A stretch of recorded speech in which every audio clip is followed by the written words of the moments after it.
Praise the lord. Welcome to the channel. ఆయన Jesus దేని మహాకృపను బట్టి అందరూ క్షేమంగా ఉన్నారని ఆశిస్తా ఉన్నాను. ఈ దినం దేని వాక్యం ఆదికాండం 14వ అధ్యాయం 12వ వచనం. మరియు అబ్రాము సహోదరుని కుమారుడైన లోతు సొదొమలో కాపురముండెను గనుక అతనిని అతని ఆస్తిని పట్టుకొని పోయెను.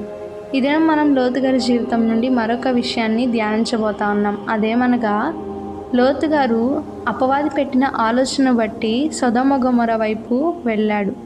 అప్పటికి ఆ దేశంలో యుద్ధం జరుగుతుంది కనుక ఆ యుద్ధంలో సొదొమ గొమొర రాజు ఓడిపోయాడు.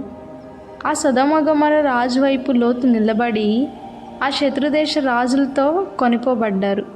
ఏ విధంగా అంటే బానిసలుగా కొనిపోబడ్డారు.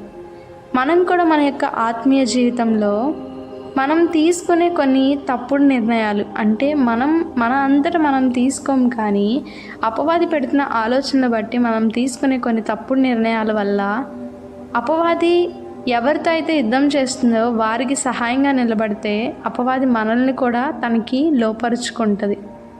అయితే మనం ఏం చేయాలి ఆ సమయంలో అంటే, అబ్రహాం గారికి లోతు గారి యొక్క సంగతి తెలిసినప్పుడు ఆయన ప్రార్థించి, అనగా ఆయన యొక్క సైనికుల్ని పంపించి వారిని ఆ యొక్క శత్రుదేశ రాజుల నుండి విడిపించారు. మనం కూడా మన యొక్క ఆత్మీయ మిత్రులకి మన యొక్క శోధనను తెలియజేసినప్పుడు వారు మనకి ప్రార్థనా సహకారం అందించడం వల్ల మనం ఆ యుద్ధంలో గెలిచి తిరిగి మన యొక్క స్థానానికి రాబడతాం. ప్రార్థించుకుందాం. మమ్మల్ని మిక్కిలిగా ప్రేమించిన మా ప్రియ పరలోకపు తండ్రి, దేవా, ఈ దినమందు ప్రభా నాయనా, ఆత్మీయ స్థితిలో మేము ఎక్కడెక్కడ కోల్పోయి ఉన్నామో, అపవాది ఆలోచనలు ఏదైతే ఉన్నాయో ప్రభా, వాటిని జయించడానికి మీరే సహాయం అనుగ్రహించండి. దేవా, మేము అనుదినం నీకు మొరపెట్టే వారంగా మీరే తీర్చిదిద్దండి. మా యొక్క ప్రతి అవసరతను మీ నామంలో తీర్చమని ఈ కొద్ది ప్రార్థనను నజరేయుడును మా ప్రభువును రక్షకుడైన యేసు అతి పరిశుద్ధ నామంలో వినయంతో అడిగి వేడుకొని పొంది ఉన్నాము తండ్రి. ఆమెన్. Praise the lord.